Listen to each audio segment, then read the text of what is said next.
callers, and not necessarily those of this station, its staff, management, or sponsors. Welcome to the Ask the Experts Show with local experts in the fields of legal, health, financial, and home improvement. Enjoy being educated in such topics as personal injury law, community association law, family law, bankruptcy law, along with health show topics like pain management, men's health, and dental implants. Now, sit back and enjoy today's Ask the Experts with host Steve-O. Hey, good afternoon, good evening, whatever it may be. This is the Ask the Expert Show. I'm your host, Steve-O, and I got to tell you, last month at this time, and by the way, we know we have a caller on the phone. We'll get to you in just a minute. We had the worst storm ever. I mean, it was horrible. We got knocked off the air. But I think we're going to have a great show today. This is our community association show. Kaye Rembaum, who's been with us for about 4 years now. We have board certified Robert Kaye, senior partner, on with us today. And it is literally my favorite show to do. Uh, we get so much of your email, and thank you so much for sending your questions in, and also for all the phone calls. If you'd like to call in, maybe you're a board member or you're a management company, or you live in a condo or HOA, give us a call here at 888-565-1470. Kaye Rembaum. It's a law firm that does community association law, and we want to welcome senior partner Robert Kaye. Thank you, Steve. Good to be here. We had a tough time last time, didn't we?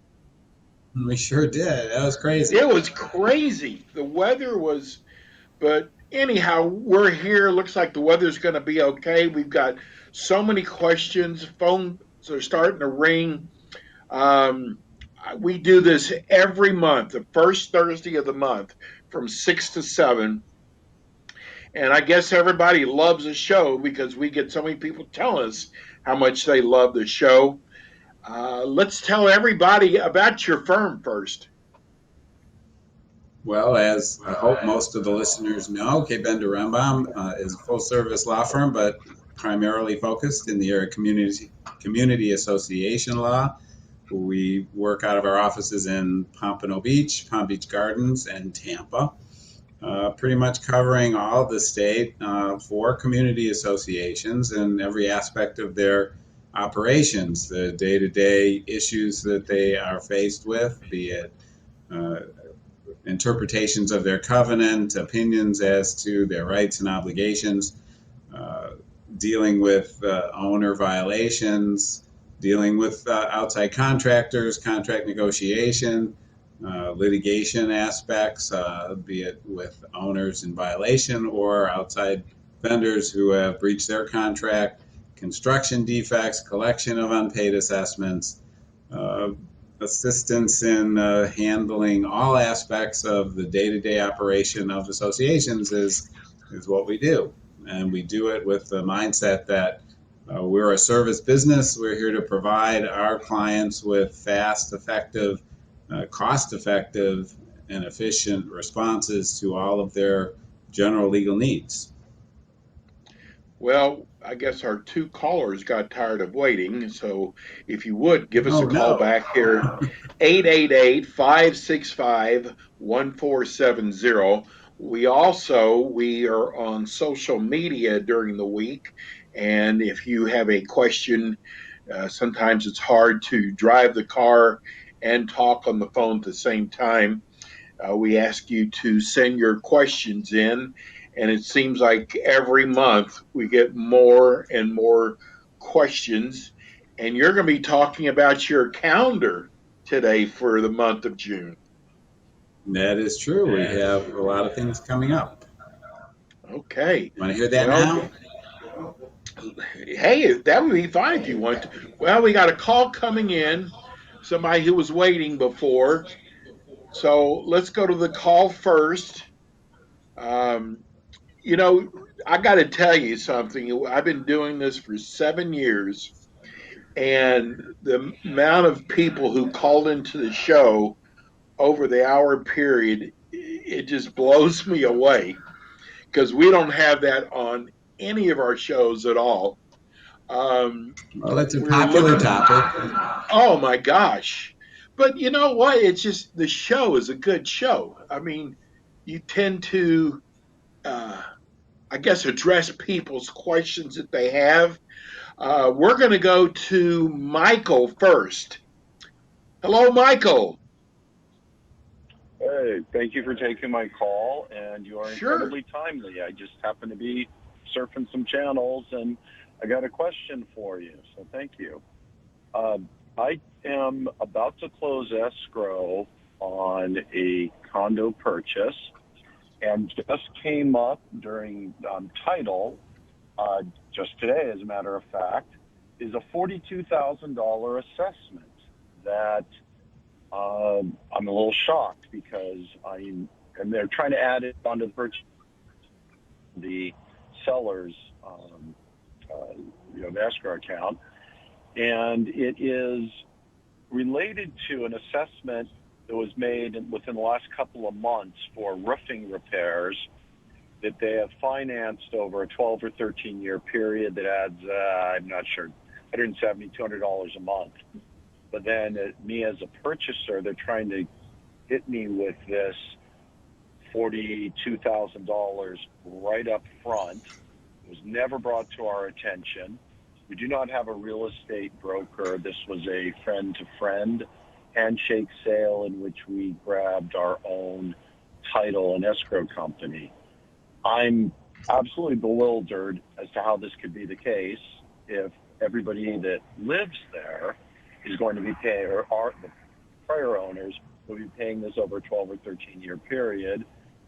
The seller was never notified about it. I was never notified about it. Escrow. Surprise, $42,000. Any clue? Well, it's not an unusual circumstance for an association to adopt a long-term assessment based upon financing and allow it to be paid out, but often, not all the time, but on occasion, they will structure it so that if there's a sale of any of the units, it's accelerated and everything's due and payable. It's unusual when it's a $42,000 one, so that's not something that we typically see. Uh, I, I would think that if you approach the board of directors on that and ask to be allowed to continue with the monthly payments versus an accelerated payment up front, they should be amenable to it. I presume that there was a preliminary application and review of the purchase agreement by the association so as to make sure that they were comfortable that you were financially able to meet the requirements of the association as they go through their regular assessments. So generally speaking, that should be allowed.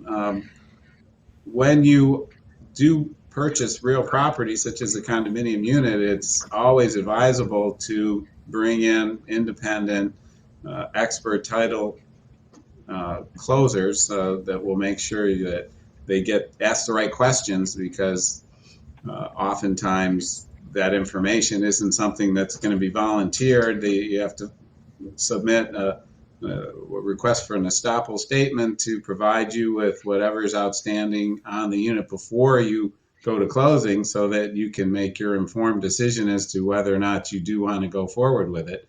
If they are not willing to allow you to participate in their financing program over the life of that and are insistent on demanding payment up front, it's possible that could be a sufficient basis for you to cancel the contract. Okay. Yeah, we did use a title company, and even the prior owner was completely caught off guard on this. Let's say that I say, all right, fine, how is that handled? My unit is, that's over a substantial period, and let's say, I'm presuming I would, this assessment is, monthly. What if I sell the place in 5 years? How do they handle that? I mean, this just seems like a real can of worms. It also really makes a great difficulty for the current owners themselves to actually sell a unit if any incoming buyer is suddenly hit with this kind of slap. I'm really bewildered by this. Like Well, how would that play out? what you need to look at is the documentation of the adoption of the special assessment and the notification that was sent to the unit owners after that. The board meeting minutes at which the special assessment was adopted would need to incorporate the acceleration aspect of it upon the sale of the unit if they are providing this long-term financing to all of the unit owners.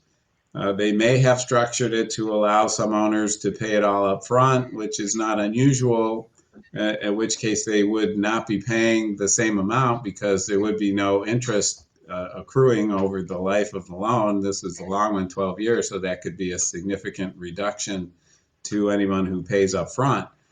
And you want to make sure if they are insistent upon a payment up front that you're not paying interest over the course of 12 years as if you were participating in the long-term financing as well. Right.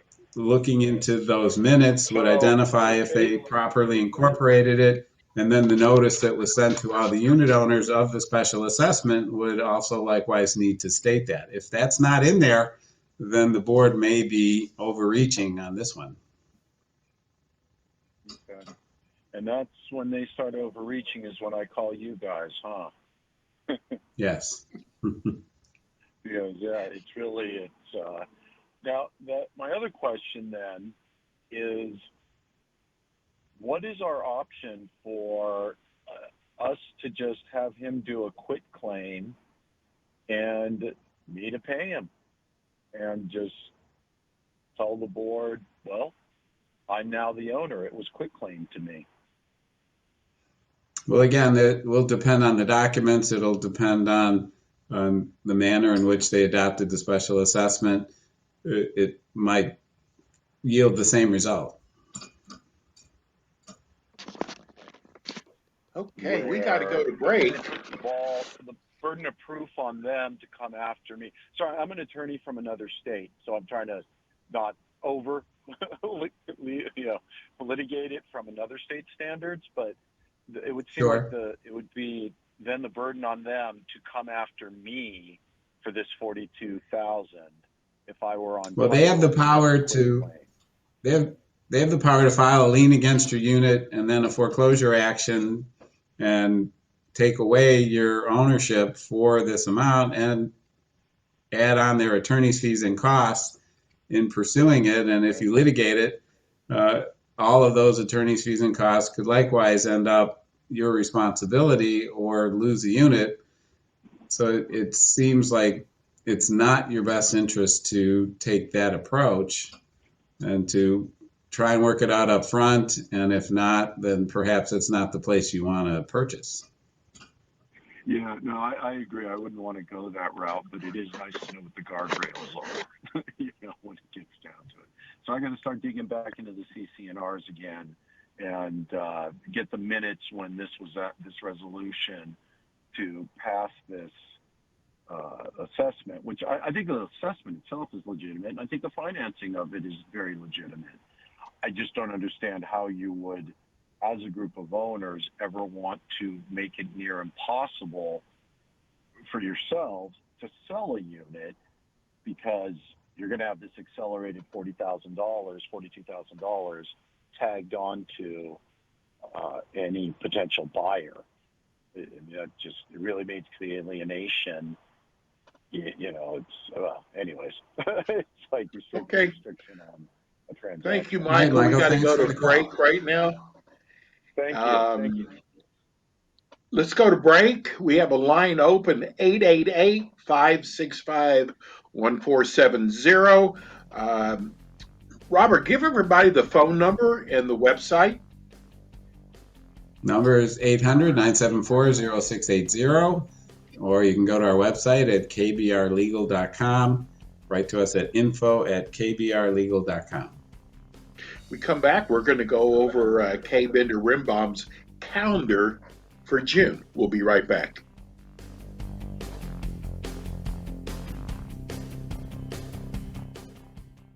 Kaye Bender Rembaum is a full-service community association law firm dedicated to the representation of community associations throughout Florida, with offices in Pompano Beach, Palm Beach Gardens, Tampa, as well as in Miami-Dade by appointment. Several Kaye Bender Rembaum attorneys are board-certified specialists in condominium and plan development law, and they assist clients with all matters of community association legal issues while keeping them up to date on new developments affecting their associations. Kaye Bender Rembaum is also a well-known provider of free legal education, which often includes CE credit for managers and state certifications for board members. Contact Kaye Bender Rembaum today by calling 800-974-0680. That's 800-974-0680 to reach any of their locations. You can also visit them online at kbrlegal.com or just write to them via email at info@kbrlegal.com.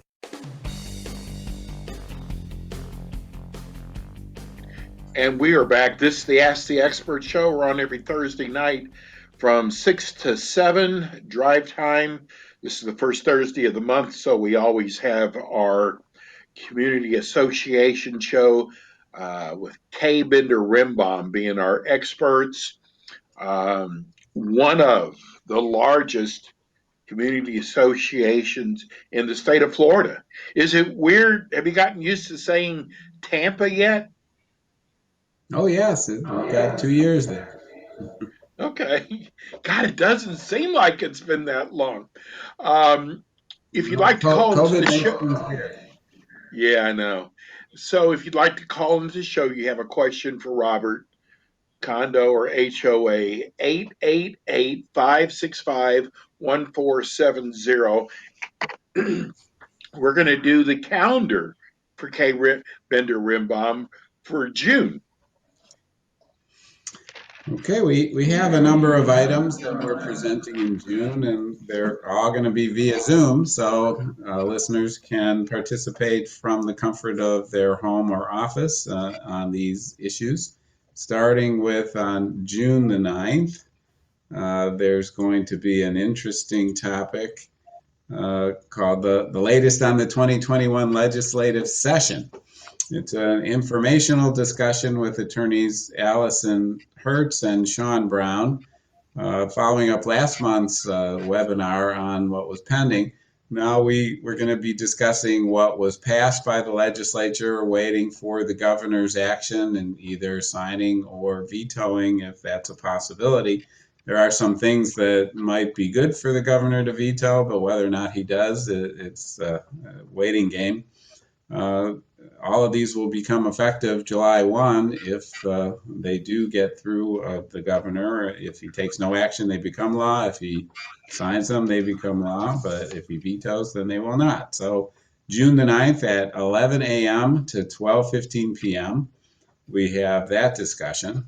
And then on June the 11th, how to negotiate telecommunications contracts. That's a new one that we're doing. Andrew Black will be joining with Hotwire Communications and ACAM Property Management at 10 a.m. to 11, talking about various things and getting into these long-term bulk contracts for internet and cable TV. June 16th, we have a condominium board certification class at 10 a.m. to noon. 2C continuing educations for managers, and this will be taught by Lisa McGill. On June the 23rd at 12 noon to 1 p.m., Michael Bender and Campbell Property Management will present funding construction projects. Apropos to the last caller, that was long-term funding of a roof replacement. This on June the 23rd at 12 noon to 1 p.m., we'll have a webinar on that topic. And on June 25th, we're going to come back and summarize the 2021 legislative session. Allison Hertz, hosted by Community Association Resource Group, 10 a.m. to 11:15 p.m. on Zoom. And then on June the 29th at 12 noon to 1 p.m., Association Leadership Session 2, or Season 2, Episode 18 with the Castle Group, with Michael Bender and Jeffrey Rembaum, 12 noon to 1 p.m. And that's what's coming up in June. Busy month. Busy month. Yes. A lot of good stuff. Okay, You can find all that information on our website, kbrlegal.com. Click the calendar and then go to any of those items that you're interested in to reserve your spot. We have lines open at 888-565-1470. We're getting ready to go to your questions. If you have a question for Robert, just give us a call here, 888-565-1470. We're talking about community associations tonight, HOA, condo associations. Give us a call here. Our first question is from Guy in Royal Palm. He said the judge's orders case management conference. I've never heard of that. For the condo association. Can an owner attend that? Well, it sounds like what Guy is talking about is an active litigation case. Sometimes in these cases, a judge will order a case management conference with the judge and the parties to go over various aspects of where we are in the case and to try and move it along. Whether or not an individual unit owner can attend to observe is going to be up to the judge. While open court is open court, a case management conference, sometimes they want just with the parties. So it's really going to depend on the judge on that case. Okay.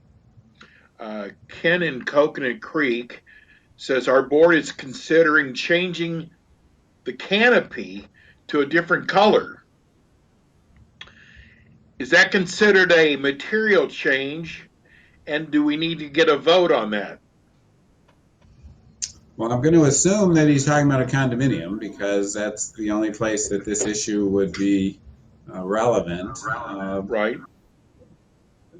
As many of our listeners in condominiums may know, that the statute provides that you cannot make a material alteration or substantial improvement except as provided in your governing documents. Necessary maintenance is not considered a material alteration, but the division of condominiums in Florida has concluded that the change of color is a material alteration based upon a misinterpretation of the case from the late 1970s, early 80s that involved a community that had a multicolor scheme that they went to one color, and the court said at that time that the multicolor was a material part of the community, so making it monochromatic was a material alteration. So the division took that court ruling and decided any change of color anywhere is a material alteration, which I don't think was the intent of the court at that particular time, but there hasn't been another case before the courts to hear that. So we take the approach that since the division considers it a material alteration, then you should be considering it so as well to avoid any problem. So you look to your documents to see whether there is a specific reference to an owner approval vote for a material alteration. Sometimes those provisions will be tied to a threshold, like a specific dollar amount or a percentage of your annual budget. When you have those types of thresholds, it doesn't typically cost any more to go from one color to another the painting is maintenance, the changing color would be the alteration. Since the cost is the same and you have a threshold of a dollar amount, then that would not require a vote of the owners. But if it's just any change requires a certain percentage vote, then you would need that owner vote for perfect safety. Okay. Ben from West Palm Beach, the difference between 48-hour notice and a 14-day notice. What is the difference? Well, my first thought is 12 days. Okay. That's a joke, right? 48 hours is 2 days, 14 is 14. Okay. But there are certain things that the statutes require 14 days notice and some things 48 hours. Typically, regular board meetings require 48 hours posted notice. If you're doing a special assessment or certain rule changes that affect units, or adopting special assessments, then you're going to be required to do a 14-day notice. Your annual budget in a condominium requires a 14-day notice. So it really is going to apply to different situations. Okay. It's not all that complex. Okay. Well, tell you what, we ran a little long last time. We're going to go to our last commercial. We don't play a commercial in the second half of the show. We're going to do our commercial here. And again, please give everybody the phone number, Robert. You can reach us at 800-974-0680. Okay, we're going to go to break and we come back. And I promise we will do, someone just texted me about, are you going to do the calendar again? I promise you we'll do the calendar again in the next 30 minutes. If you want to call in here, the phone number is 888-565-1470 if you've got a question for attorney Robert Kaye. We'll be right back.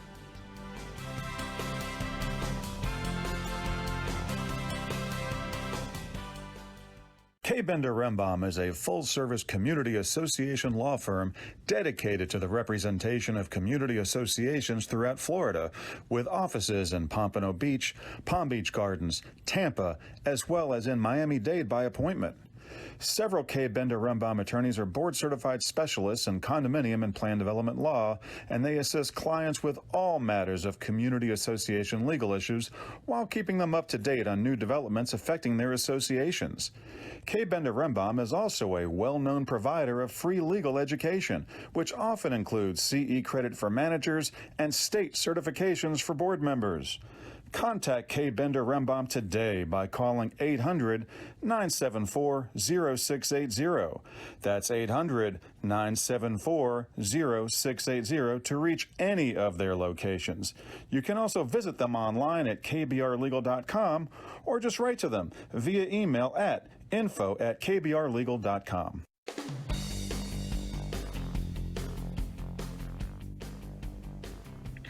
And we are back. This is the Ask the Expert show. I'm host Steve O. I'm here. This is the first Thursday of the month with Ask the Experts. And for the last 4 years, we've always had the Kaye Rembaum law firm.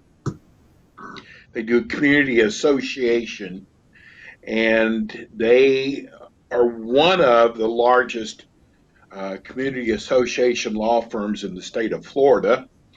And I got to tell you, we get so many compliments off the show, so many people writing in questions.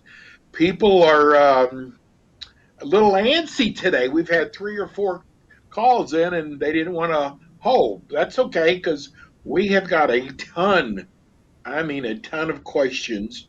Let me go to Julie in Hollywood, who says, we have a board of 7 and one of the members chooses never to come to the meetings.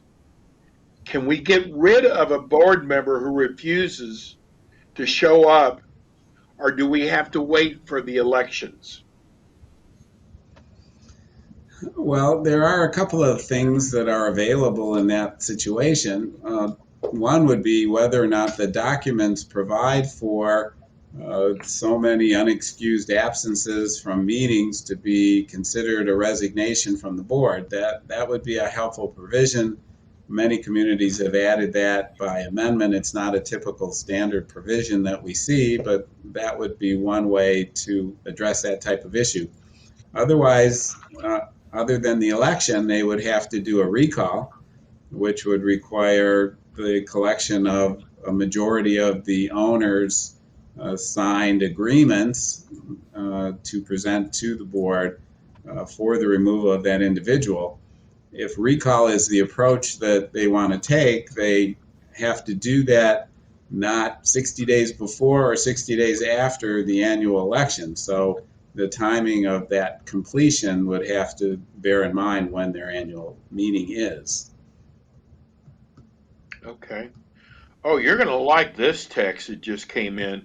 This is a board that just took over a brand new condominium, and they wanted to know if you do Zooming, and I know you do that, but they also want to know if you provide a handbook of everything they need to do. How do you set that up with new clients, Robert? Because there's so many things that they need to know. Well, when a group of owners takes over operating an association, there are a great many things that they will need to know, and the, they often don't. And it's important to make sure you have a sufficient base of experts to assist the board.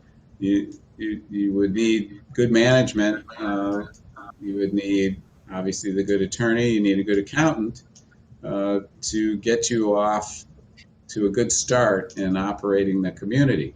The accountant's function would be to review the financial records that the developer had maintained to make sure that the funds were properly collected and spent on association issues, not developer issues. Make sure that the developer doesn't owe the association any money for improper use of association funds. Management is obviously important to assist the board in all of the physical aspects of operating their community. And of course, the attorneys would be here to help them to understand what their rights and obligations are in taking control, what options they have in addressing any defects in the community that the developer may have created, and as well as assisting the board in getting itself positioned for the future and the operation of the community, reviewing the documents to make sure that they are as the board would want them to be or as the owners want them to be going into the future, whether changes are needed, desired, necessary, and all of that. There is no handbook on that, unfortunately, because every community has its own unique set of facts. So you couldn't really create a handbook that's going to cover everything unless you're going to get a book that's very large, and then no one's going to want to read that. So, we can help guide them through all of that. So, Robert, normally when the developers turn over the property and there's a board there, they don't really know very much, do they? Sometimes they do, sometimes they don't. A lot of times people come from one community to another, that they bought into a new community, but they've got experience in an association. Associations have been around here and they're very pervasive throughout the state of Florida. So a lot of people have some involvement with them. Do they know everything they need to know? Of course not, unless they're professionals in the field and deal with it on a day-to-day basis. And again, that's why they do need to have the good expert assistance. Also, I didn't want to forget, a good engineer is likely going to be necessary to do a once over on the property to make sure everything is built correctly in accordance with specifications and appropriate construction standards. Are you still getting a lot of calls about swimming pools with the pandemic? Not so much anymore. I mean, most of the restrictions have been lifted, so now each community is in a position to decide their own fate and what they're comfortable with. They still have the entitlement and authority to uh, close or limit the use of certain of the amenities under the circumstances. But as we're seeing more and more people are being vaccinated, and I think we're seeing a lot more looser standards across the board. And people are a little bit less obsessed as they had been, and properly so. Phone number here is 888-565-1470, 888-565-1470. You know, this is getting scary because some of these questions, from being on the show with you for so long, I could almost answer myself.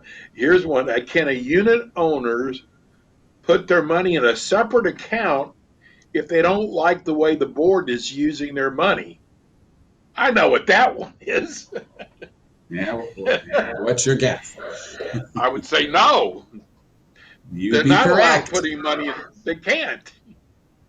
Well, if they do, they're risking having additional expenses tacked onto it by attorney's fees and costs of collection, and the possibility of ultimately losing their home. There is case law in Florida that specifically provides that the obligation to pay your assessments is a separate requirement from the obligation of the association to do what it's supposed to do, be it maintain the property or how the board spends the money. The owners elect the board, so that's their function, to spend the money. And as long as they're Right. using their appropriate business judgment, their opinion is what the court is going to go with, not that of the unit owner who disagrees. So if you disagree with how the board's spending money, your answer is get enough like-minded owners together and become the board yourselves through the election process or the recall process, and then you can be the ones everyone's taking the pot shots at. Okay. So let's go to Douglas and Vero Beach. Hello, Douglas. Douglas, are you there? Hello. Hi, Yes, Douglas Douglas. is here. Sorry. Good. You have a Hi, question Robert. for You're Robert? doing an excellent. I do, and I just got on. I'm sorry if this has come up, but I'm going to join in, and you're doing an excellent job. This is quite a community service. My Thank you. question, sir, I have two. The first one pertains to the new legislation that will be going into effect if it's signed. I'm sorry I forgot the Senate bill number, but you'll know it when I mention it. It's about 130 pages, and it includes, among other things, some changes in leasing provisions for HOAs. And my question is, I understand that if we're going to make any changes in our declarations for our existing my opinion is we ought to do that in these remaining 30 days prior to July 1st, because otherwise it would not be immediately applicable to residents in the future who voted no. If you're following that question, what I need to find out is it incumbent on us to also update our rules and regulations to conform with the new changes in the declarations by July 1st, or can those changes be made subsequently? Well, for those listeners who aren't aware, one of the changes that have been passed by the legislature for HOAs is similar to what's been in the condominiums for the past 14, 15 years. And that is if the community amends the documents to limit the ability of an owner to rent, creates those types of restrictions, it's only going to apply to those owners who vote in favor of it or those who take title after the amendment is effective. And those who didn't vote in favor of it, those who didn't vote at all, would be able to continue to operate as they had prior to the change. So for homeowner associations that want to have rental restrictions that they don't currently have, you are correct that it would be advisable to get those changes drafted, presented, and adopted by the membership prior to June 30th of this year, and recorded in the public record prior to that date as well. That's a tall order in the short amount of time. And this is all being done with the expectation that the governor will eventually sign off on it, but may not. So it could be a rush for nothing, but it makes good sense. I think the likelihood is that the governor will sign the bill. It's just a matter of when. And so that all would need to be done before July 1. The rules you're referring to conform to that can come afterwards. Only the change in the declaration needs to be adopted and recorded prior to the change in the statute. Well, that's exactly what I needed to hear, and I'm pleased to hear, because obviously that gives us a little more time on that front. Well, as you said, there is another legal issue that could apply, and that is there's this concept in the law that's referred to as the Kaufman language, in which your documents have to contain an express statement that says that the covenants are subject to the statute as it exists and as it may be amended from time to time. If your documents do not have that language in it, and this change in the statute occurs, there is a strong legal argument that it doesn't apply to your community because it is a substantive change in the statute that affects vested rights of your owners, and that cannot be a retroactive adoption by the legislature. It doesn't apply to your community unless you adopt that Kaufman type language into your documents or otherwise subject yourself to this change. So that's another concept that people need to bear in mind with this particular change. It's unusual for homeowner associations to have the Kaufman language unless they've amended to put it in. So that's something to look for in your documents, and that might make your situation a little bit more tolerable. That's an excellent point, and I appreciate you bringing that out. May I shift to a second issue, please? Okay. Yes. That one deals with, and this is just general, I'm fairly new here with Florida HOAs, but it's an issue I'm sure comes up all the time, and it's parking on the street. I'd like to get a sense, the declarations that were in place when I bought into the HOA said that you cannot park on the street. That is to say, you need to park your private vehicles either in your garage or on your driveway. And we have folks who didn't read or misread or what have you, and occasion they have multiple cars and they're leaving them on the street. And what I'd like to ask you is, do you have a sense of the relative frequency with which HOAs employ such restrictions? To me, that's a very reasonable one, and I'd like it to remain as it is, but I'm trying to understand, is that fairly unique, fairly rare to prohibit parking on the streets, other than, of course, commercial deliveries and maybe on a birthday party, that kind of thing, or is that fairly common? I think that it's less likely to happen for a complete ban on street parking 24/7. Normally, we see that as a restriction for overnight parking, and there is some allowance for some daytime use. Some of the issues that are involved is the narrow streets, the ability of emergency vehicles to access if they need to.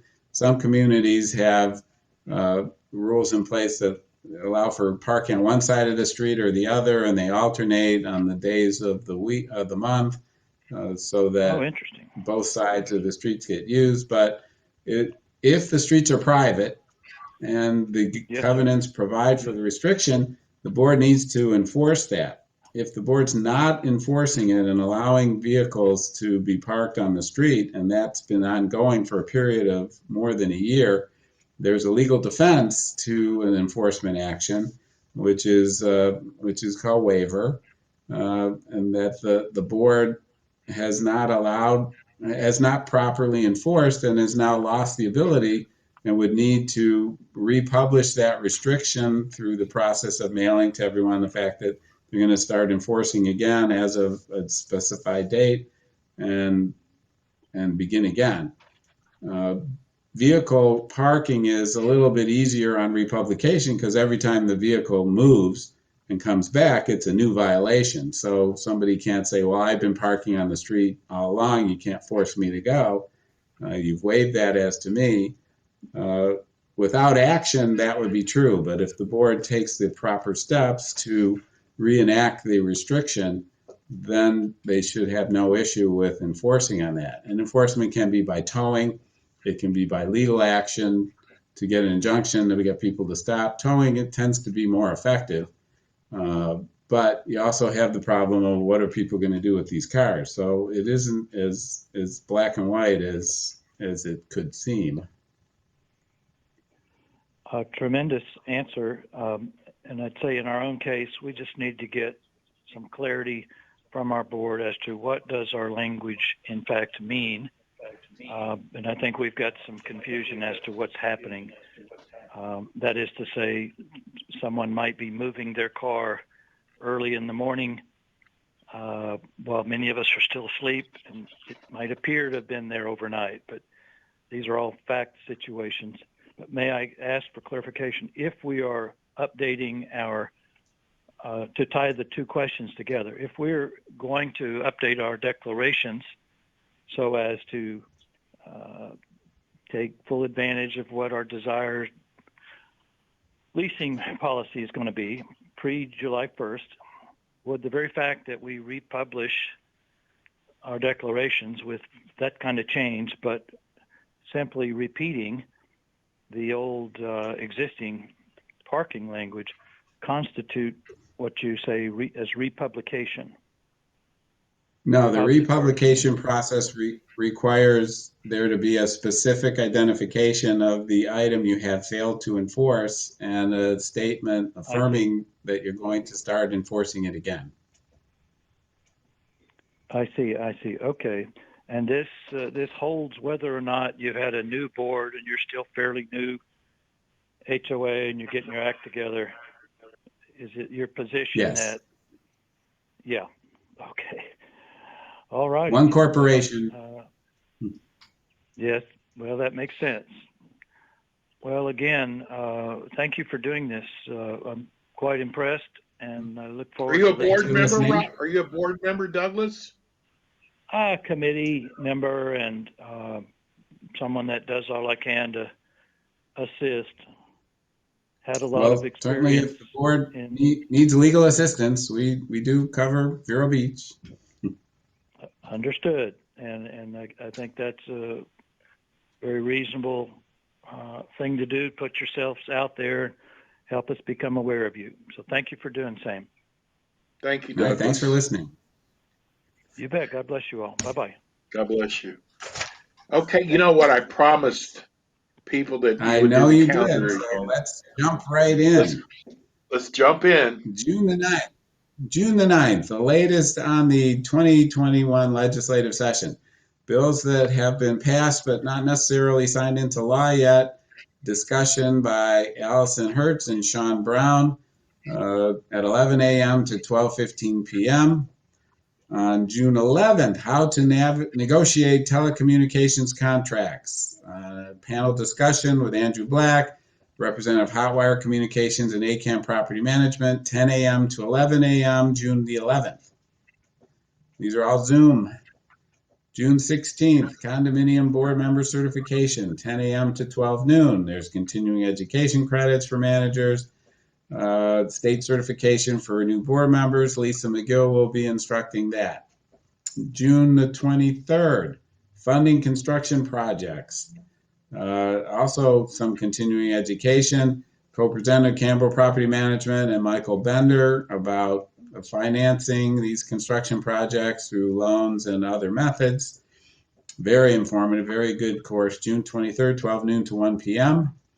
June 25th, we'll do another summarizing of the 2021 legislative session at 10 a.m. to 11:15.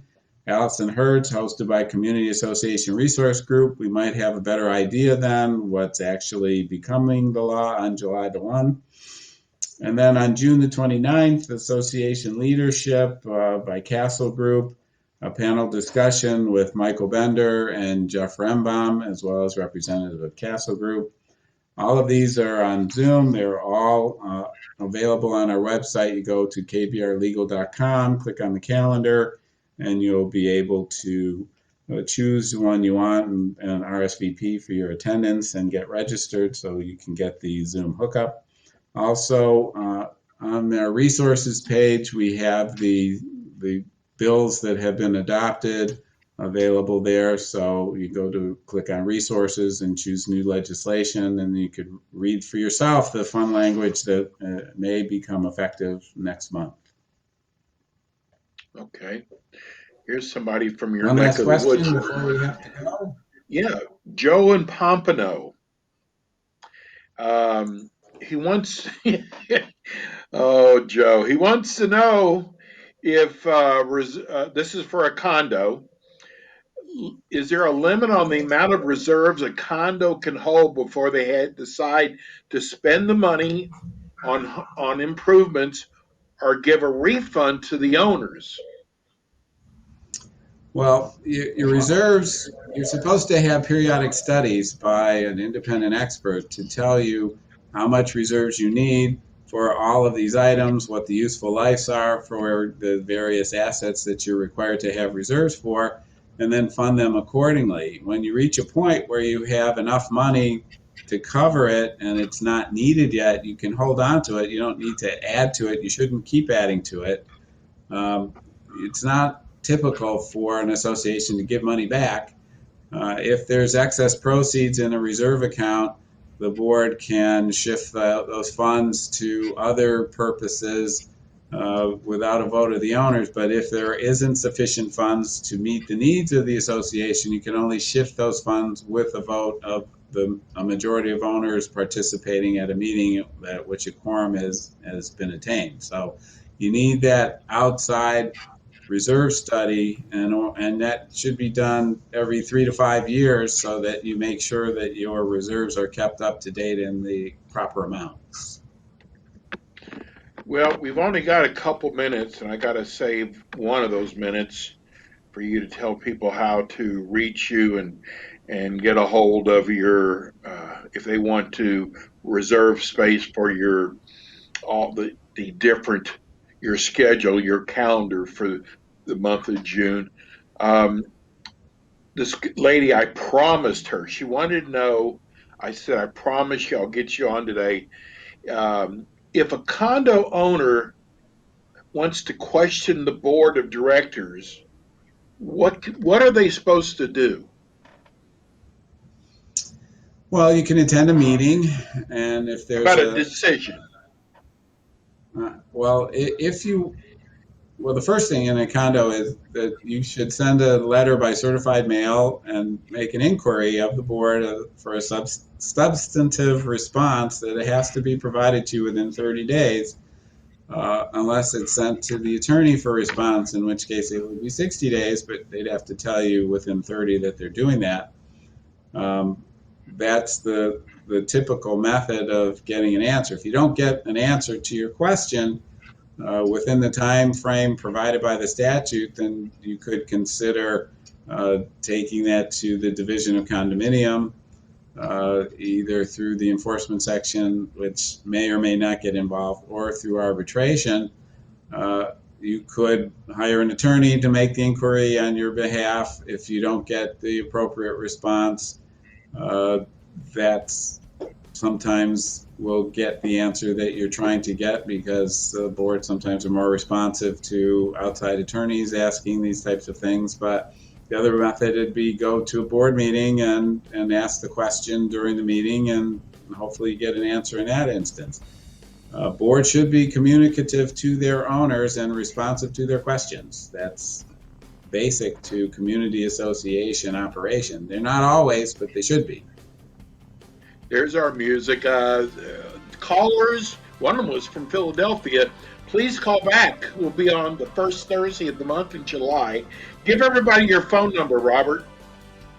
Reach us at 800-974-0680 or go to kbrlegal.com, info@kbrlegal.com.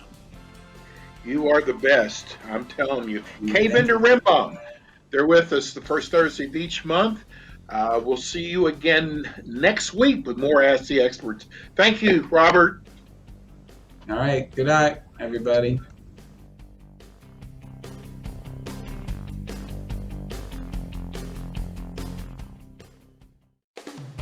Thanks for listening to the Ask the Expert Show, featuring interviews with local experts in the fields of legal, health, financial, and home improvement. Call our office at 888-574-6999 to become one of our experts on the show. And tune in again next week for more Ask the Experts with Steve-O. The opinions expressed on the preceding sponsored program were strictly those of its hosts, guests, and callers, and not necessarily those of this station.